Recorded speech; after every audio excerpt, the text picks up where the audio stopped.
sideed jeer ayuu nebi maxamed sala allahu caleyh wasalam halkan aayad u akhrin jiray habeenkii iyo maalintii. waa hal aayad bes ayuu 8 jeer akhrin jiray habeenkii iyo maalintii. waa aayatul kursi, yacni qiimaha ay leedahay iyo sharka qofka ay ka ilaalinayso oo ay ka badbaadinayso weynaanteeda fiiri. 5 salaadood gadaashood wuu akhrin jiray nebiga sala allahu caleyh wasalam. 5 salaadoodba wuu akhrin jiray, waa 5 jeer. subaxii iyo habeenkiina wuu akhrin jiray, waa 7. marka 8aad uu nebigu akhrin jirayna sala allahu caleyh wasalam habeenkii markuu sii seexanayana wuu akhrin jiray. habeenkii iyo maalintii 8 jeer ayuu aayatul kursiyi nebi maxamed uu akhrin jiray sala allahu caleyh wasalam. aayatul kursi waa aayadda markaad akhrisato uusan shaydaan kugu soo dhowaanaynin, mid ku dhiba iyo mid ku xasta iyo mid shar kula maagan uusan kuu soo dhowaan karaynin. waa aayadda haddaad akhrisato oo ilaahay ku ilaalinayo.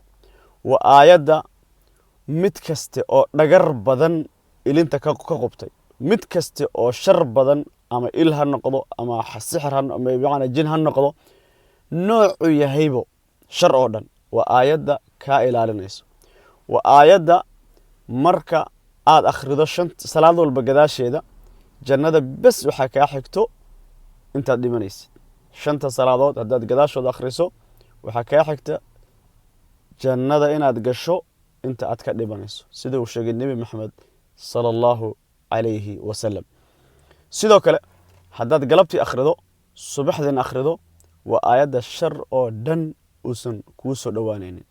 waa aayadda shaydaan intuu iskaga soo dhigay qof bilo aadana abu hurayra radiallahu canhu uu u yimi xoolo zaka ah uu damcay inuu ka xado oo uu qabtay habeen kale markii dambe wuxuu ku yidhi anigu jin baan ahay, runtaana kuu sheegayaa waxaan kuu sheegayaa hal aayad oo haddaad akhrisato aynan is arkaynin adiga iyo hantidaadaba ilaahay subxaana wa tacaala idinku ilaalinayo. maxay tahay?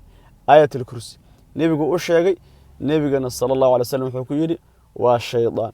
hooyooyin badanoo ku haya dahab aan inta meel waa laga qaaday iyo rag fara badanoo haya taraagii waa iga jabay iyo markaan socda waa kan iyo ballankana waa aayatul kursi. shaydaan baa abu hurayre u yimi, xoolihii zakadu rabay inuu ka qaado, wuu qabtay habeen koowaad, habeenkii labaad, habeenka saddexaad wuxuu ku yidhi markuu qabtay yidhi wallaahi kuma sii deyna rasuulka ilahi baan ku gena. wuxuu yidhi runtaan kuu sheegaya isii daa. haye waaye sheeg buu wuxuu yidhi akhriso aayatul kursi. hadda u fiirso, aayaddii markuu akhriyey xoolihii zakadana muusan u imaan, abu hurayrena radiallahu canhu muusan u imaan. halkaa maxaa ka qaadanaysaa? adiga iyo waxaaga ama reerkaaga ama shaqadaada ama gaadhigaaga ama lacagtaada haddaad akhriso aayatul kursi way ku ilaalinaysaa. ballankeennu waa aayatul kursi. allah nagu ilaaliyo. asalaamu calaykum waraxmat ullaahi wabarakaatu.